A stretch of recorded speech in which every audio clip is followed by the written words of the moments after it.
Il y a 1 heure de la nuit où tu es seul, fixant le plafond, et une scène ancienne revient sans prévenir. Ce regard qui ne t'a pas regardé en retour, ce message resté sans réponse, cette porte qui s'est fermée devant toi. Tu as déjà remarqué que chaque rejet semble arracher un morceau de toi dont tu ignorais l'existence. Ce que tu appelles rejet n'est pas un rejet, c'est une blessure bien plus ancienne qu'on touche à nouveau. Ce n'est pas la personne qui est partie, ce n'est pas celui qui ne t'a pas choisi. C'est autre chose, plus profond, plus silencieux, et personne n'a eu le courage de te le dire. Rumi a vu cela il y a 800 ans, et ce qu'il a révélé change tout. Dans les prochaines minutes, tu ne pourras plus faire semblant de ne pas voir. Fais attention à ce qui vient maintenant, car tu vas découvrir la technique rare et préservée des maîtres soufis pour détruire la douleur du rejet à la racine. Et à la fin, je vais te livrer une pratique ancestrale, secrète, que presque personne ne connaît, capable de construire un amour-propre indestructible dès aujourd'hui. Et c'est exactement ce que tu vas comprendre maintenant. La cicatrice invisible que personne n'ose nommer. Tu portes en toi une cicatrice que tu n'as jamais vue, et pourtant, elle dirige presque tout ce que tu fais. Chaque fois que quelqu'un s'éloigne, cette cicatrice s'ouvre comme si c'était la première fois. Tu crois souffrir du présent, mais tu saignes du passé. Le rejet d'aujourd'hui n'est qu'un écho d'un rejet beaucoup plus ancien. Peut-être le premier regard froid d'un parent fatigué, peut-être le silence d'une mère absorbée ailleurs, peut-être un moment où tu as compris, enfant, que ton existence dérangeait. Rumi disait que la blessure est l'endroit par où la lumière entre. Mais avant que la lumière entre, il faut oser regarder la blessure. Et toi, tu détournes les yeux depuis si longtemps que tu as oublié qu'elle est là. Le mensonge que tu te répètes pour survivre. Tu te dis que tu vas bien. Tu te dis que tu as tourné la page. Tu te dis que cette personne ne te manque plus, que cet ami ne comptait pas vraiment, que ce refus professionnel n'a pas atteint ton estime. Mais à 3 heures du matin, quand le téléphone est éteint et que personne ne te regarde, la vérité revient. Tu te sens petit, tu te sens jetable, tu te demandes ce qui ne va pas chez toi. Ce mensonge protecteur est devenu ta cage. Plus tu nies la douleur, plus elle s'enracine en silence. Et chaque nouvelle rencontre devient un examen où tu attends le verdict. Le soufisme appelle cela le voile du nafs, l'ego blessé qui parle plus fort que ton âme. Pourquoi tu attires exactement ce que tu crains? Il y a un mécanisme cruel et précis qui opère en toi sans que tu t'en rendes compte. Tu attires les personnes qui ressemblent à la blessure originelle parce que ton inconscient veut réparer ce qui n'a jamais été réparé.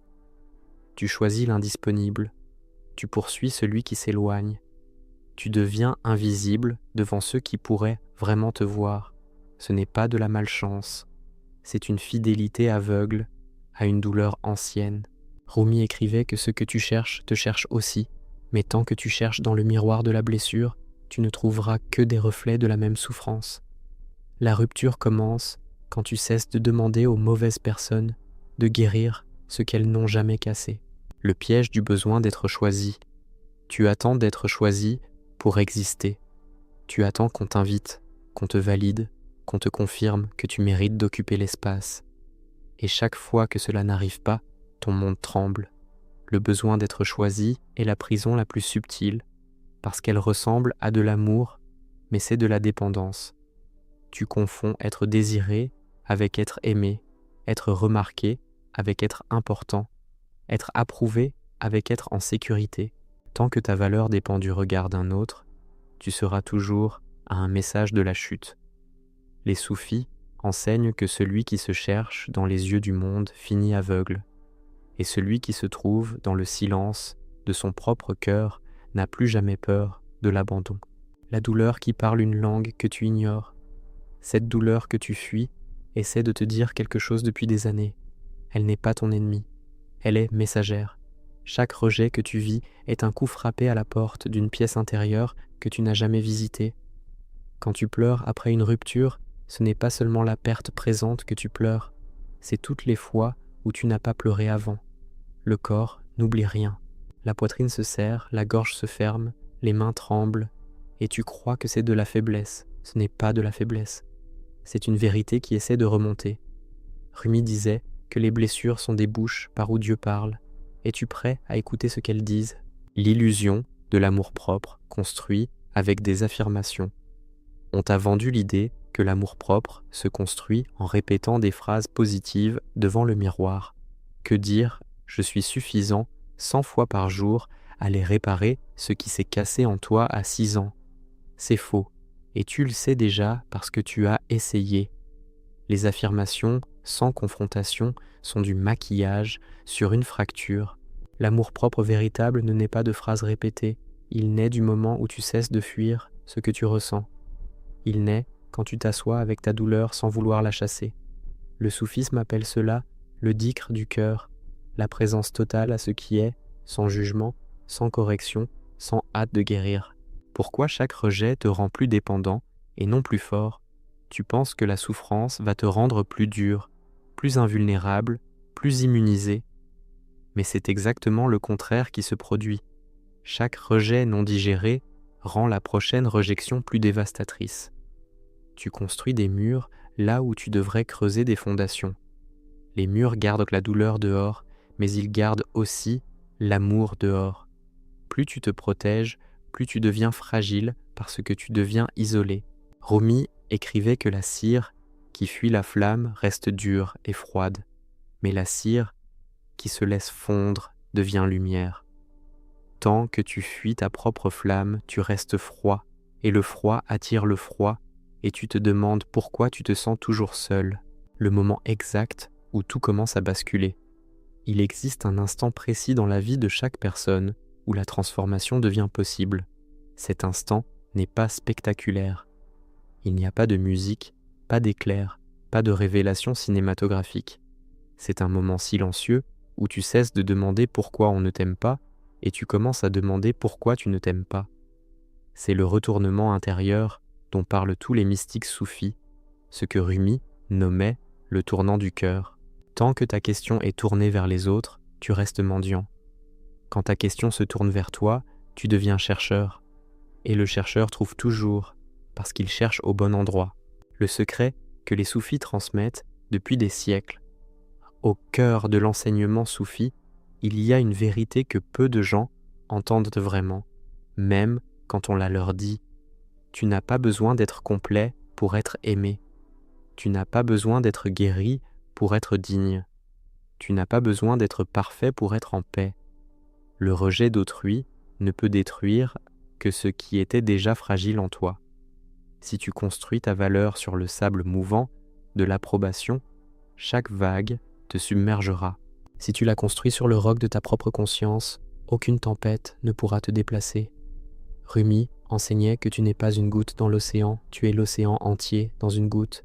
As-tu déjà osé voir l'océan en toi? La différence entre fuir la douleur et la traverser. Fuir la douleur prend toute ton énergie et ne te mène nulle part. Tu cours en cercle dans la même prison émotionnelle. Tu changes de partenaire, de ville, de travail, mais la même blessure te suit parce qu'elle vit en toi. Traverser la douleur, en revanche, demande un courage que peu de personnes développent. Cela signifie s'asseoir avec elle, la regarder dans les yeux, lui demander ce qu'elle veut te dire. Cela signifie pleurer ce qui doit être pleuré, sans honte, sans hâte, sans chercher quelqu'un pour te consoler. Le soufisme appelle cela le fana, l'effacement de l'ego dans la vérité du moment. Et de l'autre côté de cette traversée, il y a quelqu'un que tu n'as jamais rencontré, quelqu'un qui ne tremble plus. Comment ton corps porte ce que ton mental refuse. Pendant que tu te dis que tu vas bien, ton corps raconte une autre histoire. Cette tension dans la nuque qui ne part jamais, cette boule au ventre quand tu vois certains messages, cette respiration qui devient courte sans raison. Ton corps est l'archive de tout ce que tu n'as pas laissé sortir. Chaque larme retenue devient une contraction. Chaque cri étouffé devient une douleur chronique. Tu ne peux pas mentir à ton corps. Les soufis savaient cela bien avant la science moderne, et leur danse tournoyante, le sama, était une façon de libérer dans le mouvement ce que les mots ne pouvaient plus contenir. Quand as-tu permis pour la dernière fois à ton corps de pleurer ce que ton esprit refusait, le tournant intérieur que personne ne peut faire à ta place? Personne ne viendra te sauver. Cette phrase peut sembler dure, mais elle est en réalité la plus libératrice que tu puisses entendre aujourd'hui. Tant que tu attends un sauveur, un partenaire idéal, un ami parfait, une reconnaissance professionnelle pour te sentir entier, tu remets pour ton existence entre des mains qui ne savent pas la porter. Le tournant intérieur, c'est le moment où tu décides de devenir toi-même la personne que tu attendais. Pas dans l'arrogance, pas dans l'isolement, mais dans une présence pleine à ce que tu es vraiment. Rumi écrivait que hier j'étais intelligent et je voulais changer le monde.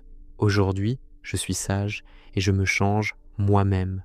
Et ce changement, personne, absolument personne, ne peut le faire à ta place. Quelle scène de ton passé revient le plus souvent quand tu te sens rejeté? Et que serait-il arrivé si tu avais osé la regarder en face au lieu de la fuir? Quand tu repenses à toutes les fois où tu t'es senti invisible, qu'est-ce que ces moments essaient vraiment de te dire sur la relation que tu entretiens avec toi-même? La voix intérieure qui te juge plus durement que n'importe quel ennemi. Il y a une voix en toi qui ne dort jamais. Elle commande chacun de tes pas, chaque mot que tu prononces, chaque silence qui suit une rencontre. Quand quelqu'un te rejette, cette voix ne console pas, elle accuse. Elle te dit que tu aurais dû parler autrement, que tu aurais dû être plus mince, plus drôle, plus intéressant, plus discret.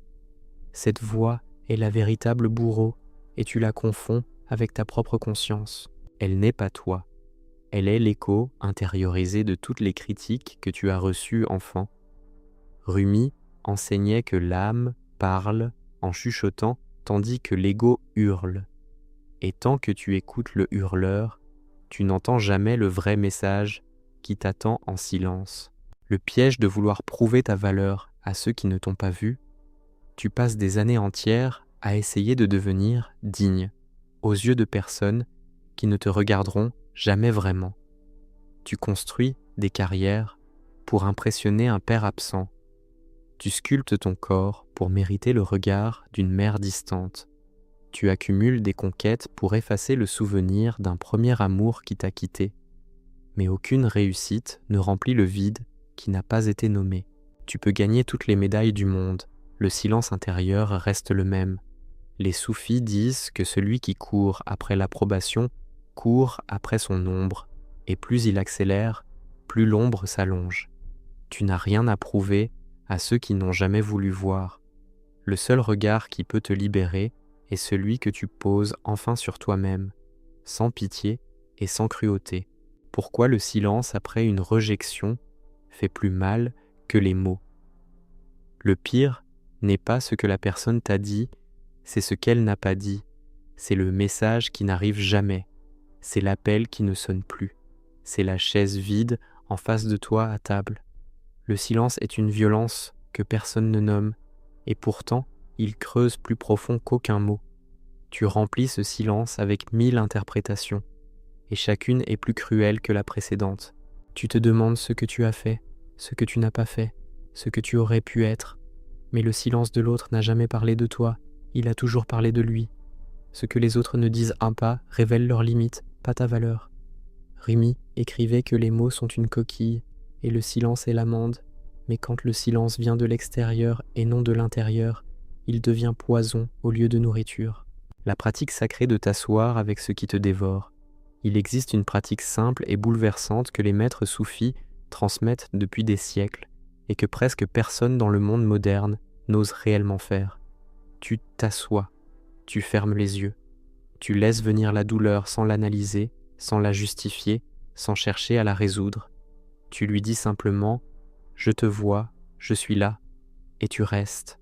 3 minutes au début, puis 5, puis 10. La plupart des gens fuient au bout de 30 secondes parce que la douleur devient insupportable. Mais celui qui reste découvre quelque chose d'extraordinaire. La douleur n'est pas infinie, elle a une forme, un début, une fin. Elle vient en vague et elle se retire, et derrière elle, il y a un espace que tu n'as jamais visité, un silence vivant, une présence qui ne tremble pas. Le moment où tu cesses de mendier pour commencer à régner.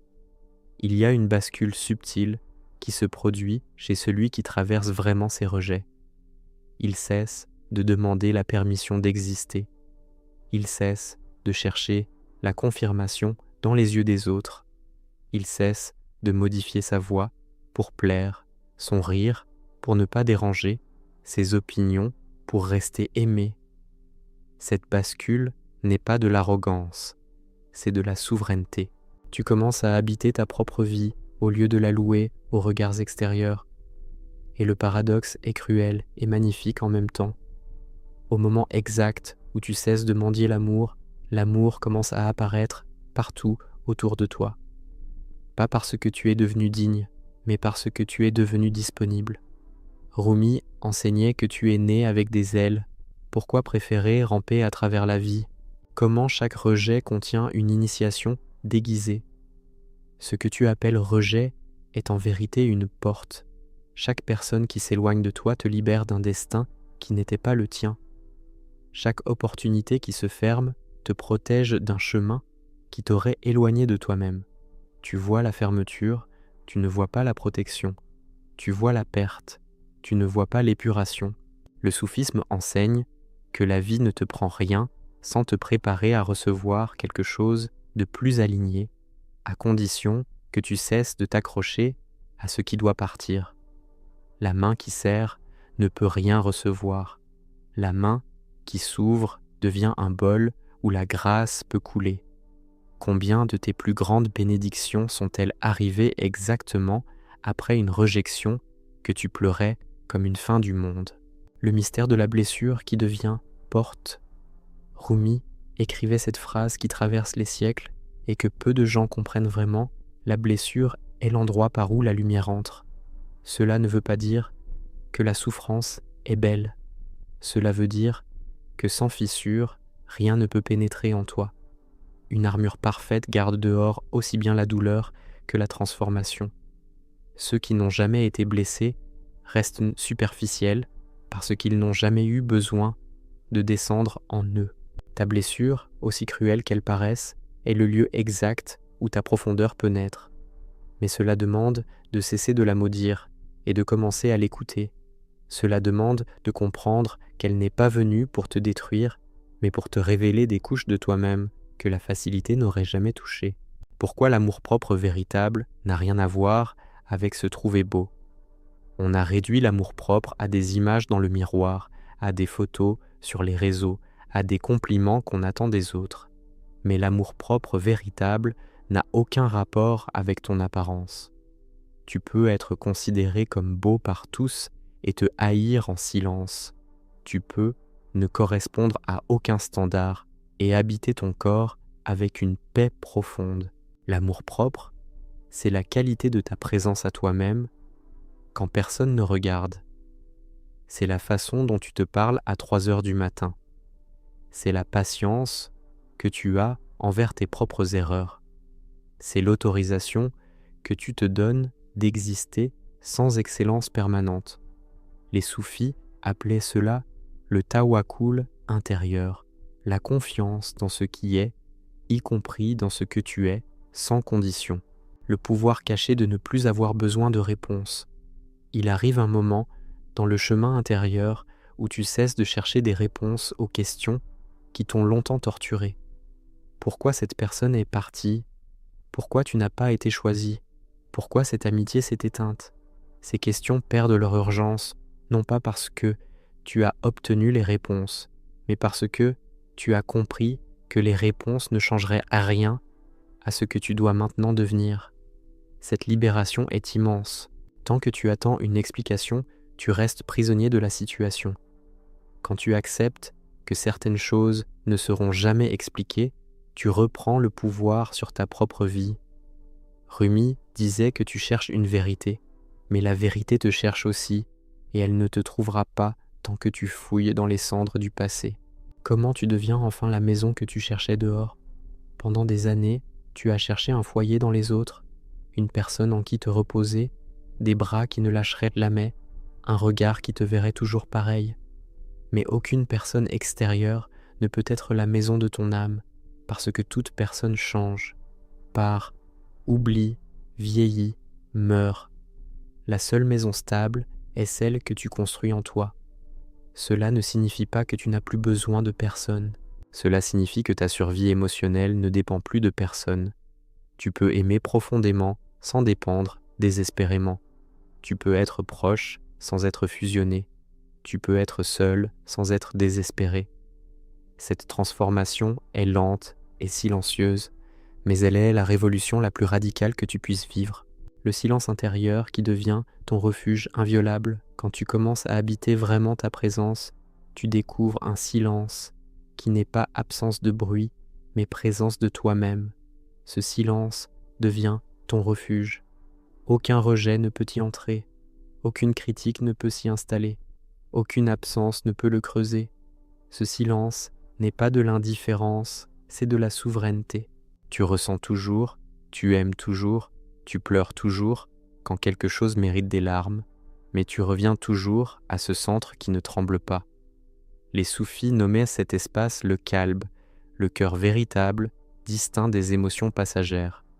C'est là que Dieu, ou la conscience la plus haute, ou ton essence selon le nom que tu choisis, t'attend depuis toujours. Et la rejection n'est rien d'autre, finalement, qu'une invitation à rentrer chez toi. Le moment exact où l'extérieur perd son pouvoir sur toi. Un jour, sans que tu saches exactement quand cela s'est produit, tu remarques quelque chose d'étrange. Cette personne qui ne t'a pas répondu ne te ronge plus. Ce regard qui t'évitait ne t'écorche plus. Cet anniversaire oublié ne t'effondre plus. Tu n'es pas devenu froid, tu es devenu enraciné. L'extérieur a perdu le pouvoir de définir ton intérieur. Tu vois enfin que tout ce qui semblait te détruire ne pouvait te détruire que parce que tu lui en avais donné la clé. Et maintenant que tu reprends cette clé, plus personne, absolument plus personne, ne peut entrer dans ta maison sans ton autorisation. C'est ce que Rumi appelait être un invité dans le palais du roi qui découvre qu'il était le roi depuis toujours et que l'exil n'a jamais eu lieu sauf dans son propre oubli. Quelle est la chose que tu refuses encore de regarder en face en toi-même? Et que se passerait-il si juste pour cette nuit, tu osais lui dire « je te vois » ? Combien de fois as-tu attendu d'être sauvé par quelqu'un qui ne savait même pas que tu te noyais? Et qu'arriverait-il si tu décidais enfin de tendre la main vers toi-même? La fausse paix qui te garde prisonnier. Tu as appris à appeler paix ce qui n'est en réalité que de l'épuisement. Quand tu cesses de pleurer une personne, tu crois être guéri. Mais souvent, tu es seulement fatigué de souffrir. La fausse paix ressemble à la vraie paix de loin, mais elle a une signature différente. La fausse paix demande que tu évites certains sujets, certaines chansons, certains lieux. La vraie paix peut traverser la mémoire sans trembler. Tant que tu dois fuir des fragments de ta propre vie pour rester stable, tu n'es pas libre. Tu es en sursis.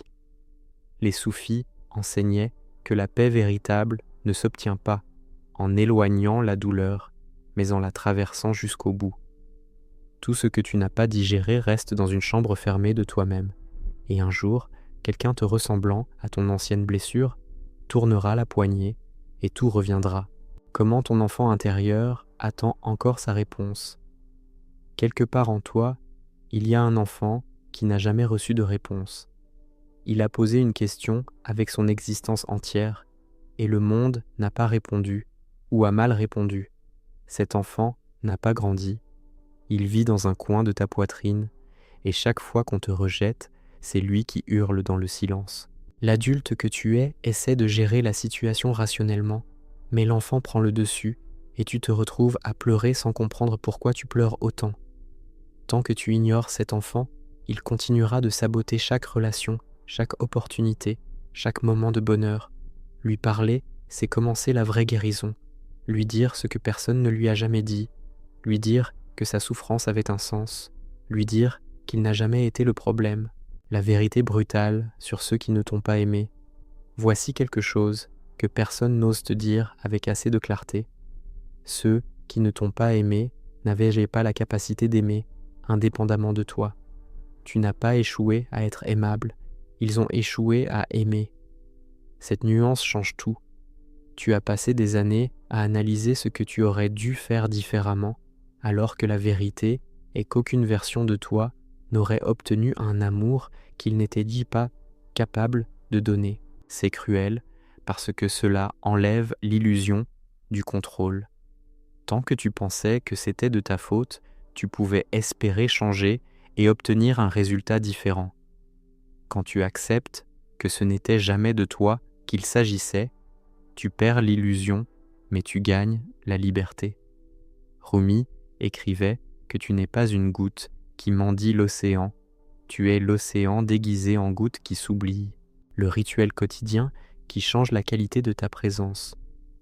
Il existe un geste simple que les maîtres soufis pratiquaient dès l'aube et qui transforme lentement la façon dont tu habites ta journée. Avant même de regarder ton téléphone, avant de penser aux tâches, avant de te lever, tu poses la main sur ton cœur et tu restes ainsi pendant 3 respirations complètes, pas plus, pas moins.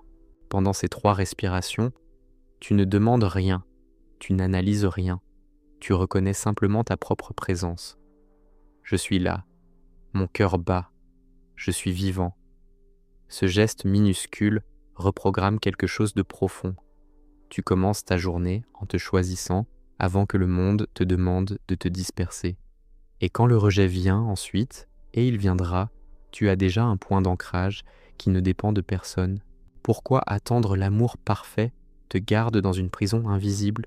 Tu attends quelqu'un qui te comprendra sans que tu aies à expliquer, qui te verra sans que tu aies à te montrer, qui t'aimera comme tu aurais dû être aimé enfant. Mais cette personne n'existe pas, et même si elle existait, tu ne la reconnaîtrais pas, parce que tu ne sais pas reconnaître l'amour qui ne ressemble pas à la blessure originelle. Tu attends quelqu'un qui te répare, et pendant ce temps, tu ne te répares pas toi-même.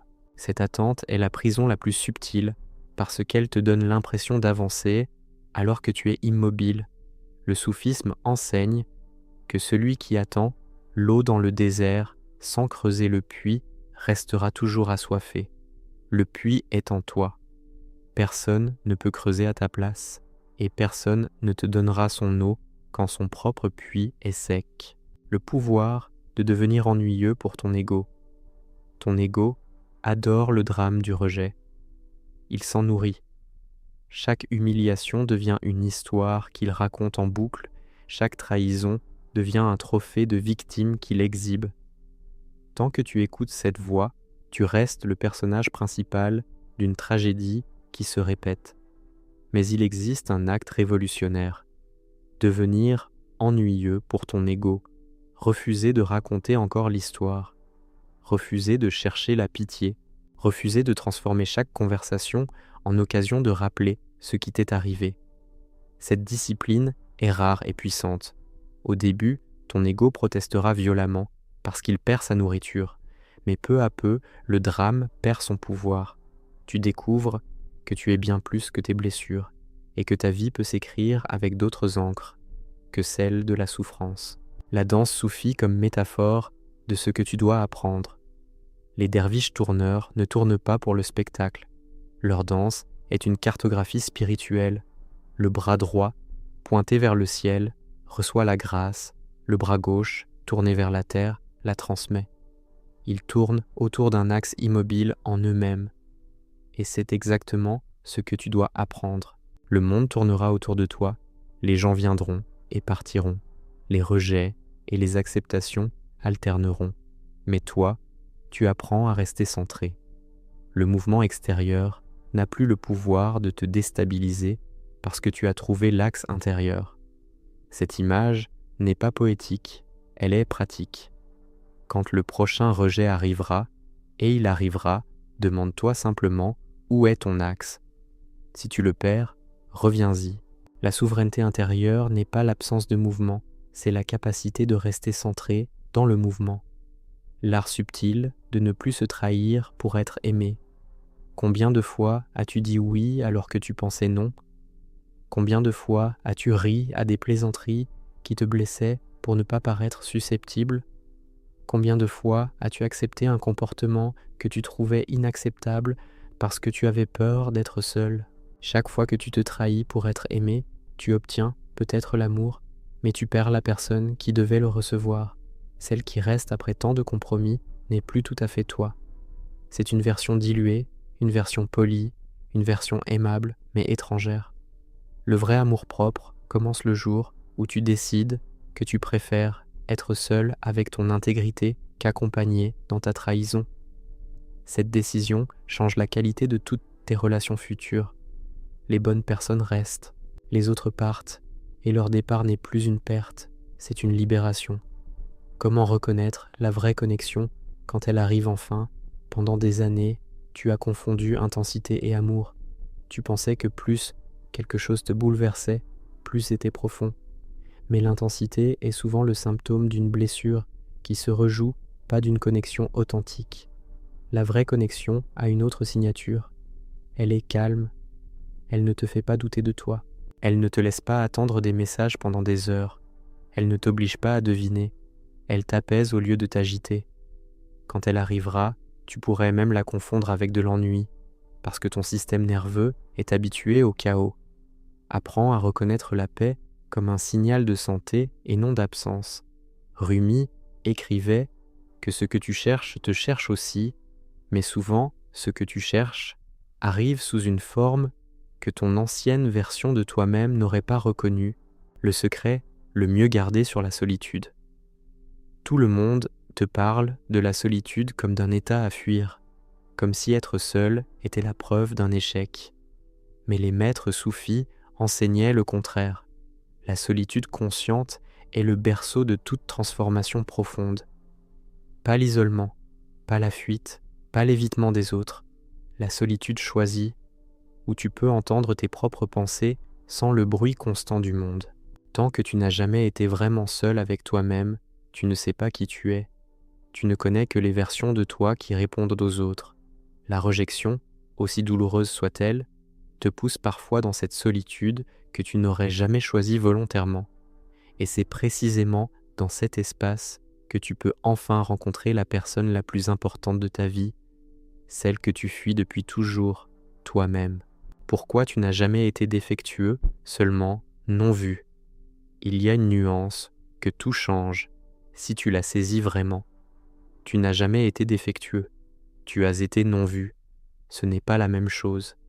Un objet défectueux a un problème intrinsèque. Un être non vu a toutes ses qualités intactes, mais aucun témoin compétent pour les reconnaître. Pendant des années, tu as cru que quelque chose en toi était cassé parce que personne ne savait le voir. Mais l'incapacité des autres à te voir n'a rien dit de ce que tu es. Tu peux être un trésor enseveli dans un musée fermé. Le trésor reste un trésor même si personne n'entre. Cette compréhension change radicalement ta relation à toi-même. Tu cesses de chercher à te réparer et tu commences à te révéler. Tu cesses de t'excuser d'exister et tu commences à habiter ta présence avec dignité. Le moment où la rejection devient ta plus grande alliée, il arrive un point dans ce chemin où tu commences à éprouver une gratitude étrange envers les rejets de ta vie. Pas une gratitude masochiste, pas une romantisation de la souffrance, mais une reconnaissance lucide. Sans ces rejets, tu ne te serais jamais cherché. Sans ces fermetures, tu n'aurais jamais ouvert ces portes intérieures. Sans ces silences, tu n'aurais jamais entendu ta propre voix. Cela ne signifie pas que ces personnes avaient raison de partir. Cela signifie que tu as su transformer leur départ en initiation. Cette alchimie est l'œuvre la plus haute que tu puisses accomplir avec ta vie. Rumi écrivait que la blessure est l'endroit par où la lumière entre. Mais pour que la lumière entre, encore faut-il que tu cesses de mettre des pansements et que tu acceptes que la blessure soit aussi une ouverture vers quelque chose de plus grand que toi. Quelle version de toi-même as-tu trahi pour rester acceptable aux yeux de quelqu'un qui ne t'a même pas gardé, et serais-tu prêt à la rappeler maintenant? Si toutes les rejections de ta vie étaient en réalité des protections déguisées, vers quelle vie essayait-elle de te conduire que tu refuses encore de voir? La fatigue silencieuse de ceux qui ont trop attendu. Il y a une fatigue particulière, une fatigue que les médecins ne diagnostiquent pas, qui appartient à ceux qui ont passé leur vie à attendre d'être choisis. Cette fatigue n'est pas dans tes muscles, elle est dans ton âme. Elle se manifeste dans ces matins où tu n'as plus envie d'essayer, dans ces conversations où tu réponds par automatisme, dans ces moments où tu regardes les autres rire et tu te demandes pourquoi tu n'arrives plus à ressentir la même chose. Cette fatigue est le prix invisible que tu paies depuis des années pour avoir mis ta vie entre parenthèses en attendant la validation extérieure. Les soufis disaient que celui qui dépend du soleil pour briller s'éteint à chaque coucher, mais celui qui découvre la lumière en lui devient son propre matin éternel. Comment ton corps mémorise les rejets que ton esprit a oubliés? Tu peux avoir oublié consciemment certains rejets, mais ton corps n'oublie jamais. Cette tension dans tes épaules quand tu entres dans une nouvelle pièce, cette respiration qui se raccourcit avant un rendez-vous important, ce regard que tu détournes spontanément quand quelqu'un te complimente, tout cela est ton corps qui se prépare à un rejet, qui l'anticipe avant même qu'il arrive. Ton système nerveux a été entraîné à voir le danger là où d'autres voient simplement de la connexion. Cela explique pourquoi les conseils rationnels ne suffisent pas. Tu ne peux pas raisonner ton système nerveux pour qu'il cesse de trembler. Tu dois lui parler dans sa langue, qui est celle de la respiration lente, du toucher conscient, du mouvement qui décharge. La transformation du rejet ne passe pas seulement par la pensée, elle passe par la chair que tu habites. La différence entre se pardonner et s'excuser auprès de soi.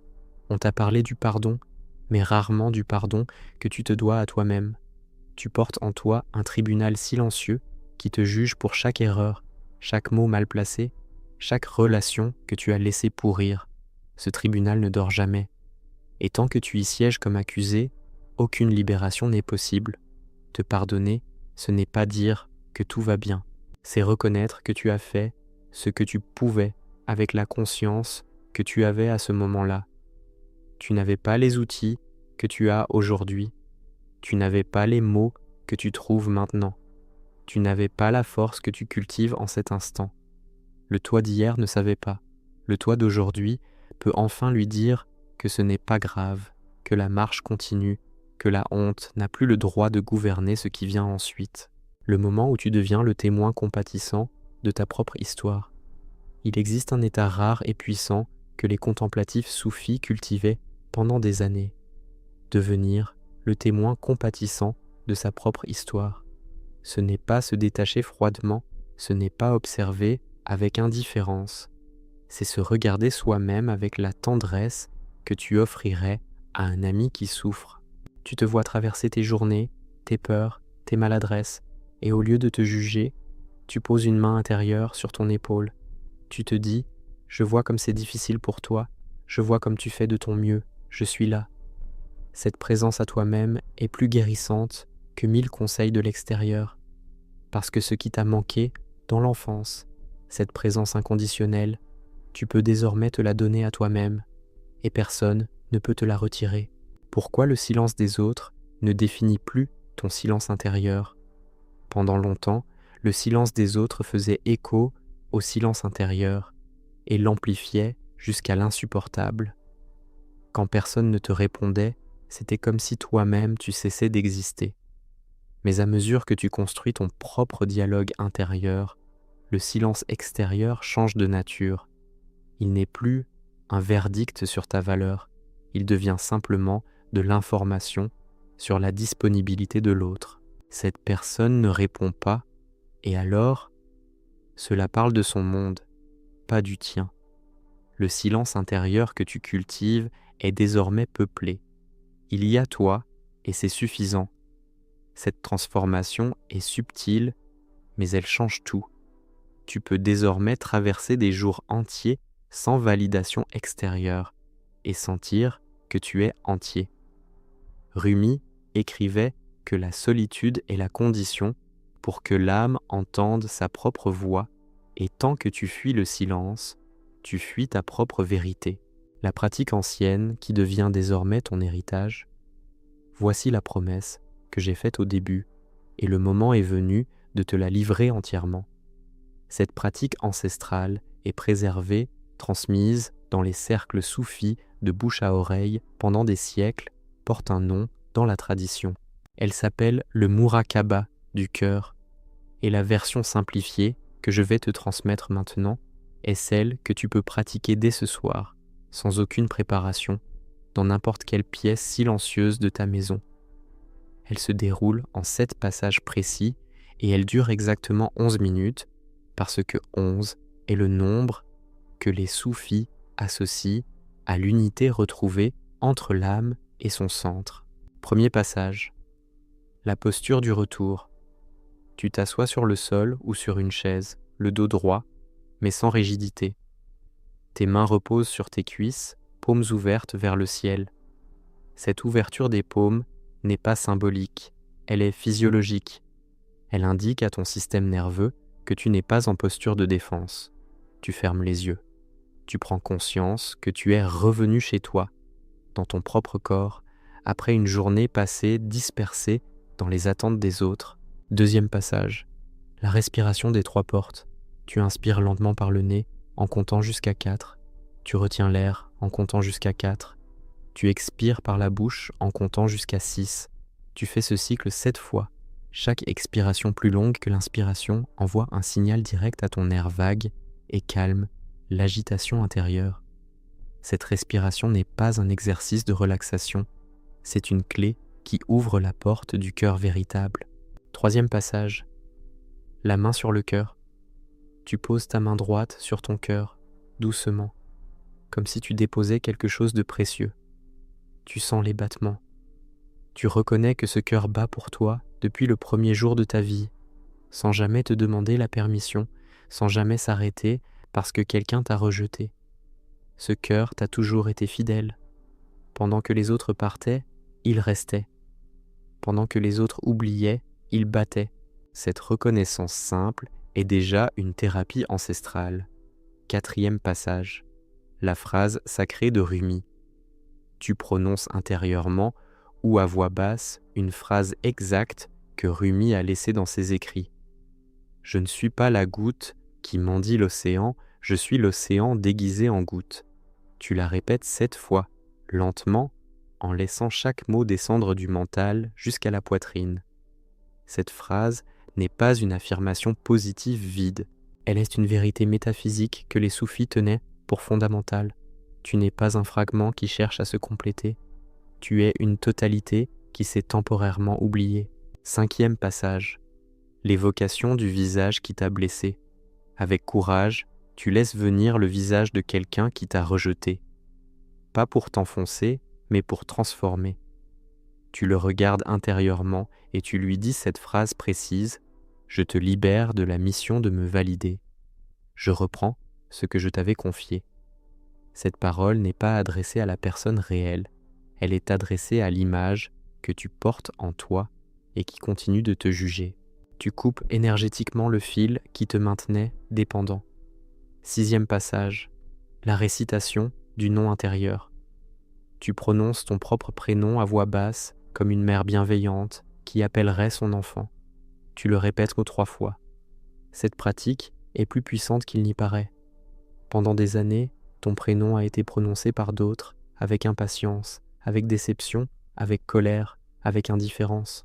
Le réentendre prononcé par toi-même avec tendresse répare quelque chose de très profond. Septième passage, le scellement. Tu places les 2 mains sur ton cœur, tu inspires profondément et tu prononces intérieurement « Je suis chez moi, je suis suffisant, je suis ». Tu ouvres lentement les yeux. La pratique est terminée. Cette séquence pratiquée chaque soir, pendant 40 jours, consécutifs, comme l'enseignait la tradition soufie qui considère 40 jours comme le cycle de transformation profonde, reconstruit le rapport à toi-même de l'intérieur. Ce n'est pas magique, c'est neurologique et spirituel à la fois. Tu rééduques ton système à ressentir ta propre présence comme la source de sécurité et plus aucun rejet extérieur ne peut détruire ce que tu as construit en toi. Conclusion. Ce qui vient de t'être transmis n'est pas une simple technique, c'est un changement d'axe. Tu ne dépends plus du regard extérieur pour exister. Tu n'attends plus d'être choisi pour te lever. Tu sais désormais où se trouve la maison que tu cherchais dehors depuis si longtemps. Elle a toujours été là, derrière ta poitrine, attendant patiemment que tu cesses enfin de fuir. Les rejets continueront d'arriver, parce que la vie est faite de rencontres et de séparations, mais ils ne pourront plus te détruire. Ils glisseront sur la surface d'une présence qui ne tremble plus. Si quelque chose dans cette vidéo a fait écho à un endroit profond en toi, laisse-le travailler. Reviens à cette pratique chaque fois que tu sens l'ancienne douleur revenir. Partage cette vidéo avec quelqu'un qui se reconnaît silencieusement dans ces mots, parce que la transmission est aussi une forme de guérison. Abonne-toi à cette chaîne pour ne plus jamais marcher seul sur ce chemin. Active la cloche pour recevoir les prochaines révélations soufis et laisse en commentaire la phrase exacte qui t'a touché le plus, parce que ton commentaire devient une encre pour toi-même et une lumière pour quelqu'un d'autre qui lira après toi. Tu es revenu chez toi.